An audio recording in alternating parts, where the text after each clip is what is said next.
Welcome back to Through the Bible in 365. This is the reading for August the 4th. Today we have the book of Nahum, 3 chapters, so starting in chapter 1. The burden against Nineveh, the book of the vision of Nahum the Elkoshite. God is jealous, and the Lord avenges. The Lord avenges and is furious. The Lord will take vengeance on his adversaries, and he reserves wrath for his enemies.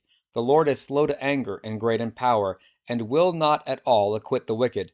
The Lord has his way in the whirlwind and in the storm, and the clouds are the dust of his feet. He rebukes the sea and makes it dry, and dries up all the rivers. Bashan and Carmel wither, and the flower of Lebanon wilts.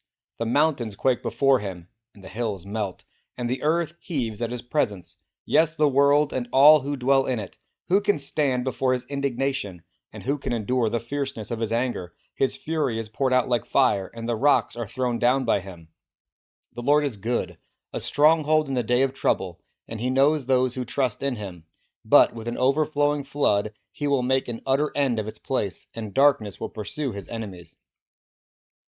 What do you conspire against the Lord? He will make an utter end of it. Affliction will not rise up a second time, for while tangled like thorns, and while drunken like drunkards, they shall be devoured like stubble fully dried.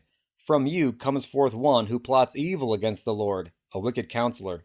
Thus says the Lord, though they are safe and likewise many, yet in this manner they will be cut down when he passes through. Though I have afflicted you, I will afflict you no more, for now I will break off his yoke from you, and burst your bonds apart. The Lord has given a command concerning you. Your name shall be perpetuated no longer. Out of the house of your gods I will cut off the carved image and the molded image. I will dig your grave, for you are vile. Behold, on the mountains, the feet of him who brings good tidings, who proclaims peace. O Judah, keep your appointed feasts, perform your vows, for the wicked one shall no more pass through you. He is utterly cut off. Chapter 2. He who scatters has come up before your face. Man the fort, watch the road, strengthen your flanks, fortify your power mightily. For the Lord will restore the excellence of Jacob, like the excellence of Israel. For the emptiers have emptied them out, and ruined their vine branches. The shields of his mighty men are made red. The valiant men are in scarlet. The chariots come with flaming torches in the day of his preparation, and the spears are brandished. The chariots rage in the streets. They jostle one another in the broad roads. They seem like torches. They run like lightning. He remembers his nobles. They stumble in their walk. They make haste to their walls, and the defense is prepared. The gates of the rivers are opened, and the palace is dissolved. It is decreed, she shall be led away captive, she shall be brought up, and her maidservants shall lead her as with the voice of doves beating their breasts. Though Nineveh of old was like a pool of water, now they flee away. Halt, halt, they cry, but no one turns back. Take spoil of silver, take spoil of gold. There is no end of treasure or wealth of every desirable prize. She is empty, desolate, and waste. The heart melts, and the knees shake. Much pain is in every side, and all their faces are drained of color. Where is the dwelling of the lions, and the feeding place of the young lions, where the lion walked and the lioness's cub, and no one made them afraid? The lion tore in pieces enough for his cubs, killed for his lionesses, filled his caves with prey, and his dens with flesh. Behold, I am against you, says the Lord of hosts. I will burn your chariots in smoke, and the sword shall devour your young lions. I will cut off your prey from the earth, and the voice of your messengers shall be heard no more. Chapter 3. Woe to that bloody city! It is all full of lies and robbery. Its victims never departs. The noise of a whip and the noise of rattling wheels, of galloping horses, of clattering chariots, horsemen charge with bright sword and glittering spear. There is a multitude of slain, a great number of bodies, countless corpses. They stumble over the corpses. Because of the multitude of harlotries, of the seductive harlot, the mistress of sorceries, who sells nations through her harlotries, and families through her sorceries. Behold, I am against you, says the Lord of hosts.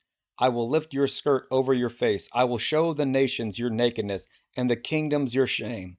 I will cast abominable filth upon you, make you vile, and make you a spectacle. It shall come to pass that all who look upon you will flee from you, and say, Nineveh is laid waste. Who will bemoan her? Where shall I seek comforters for you? Are you better than Nahum, that was situated by the river, that had waters around her, whose rampart was the sea, whose wall was the sea? Ethiopia and Egypt were her strength, and it was boundless.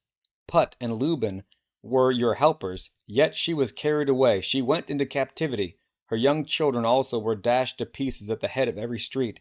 They cast lots for her honorable men, and all her great men were bound in chains.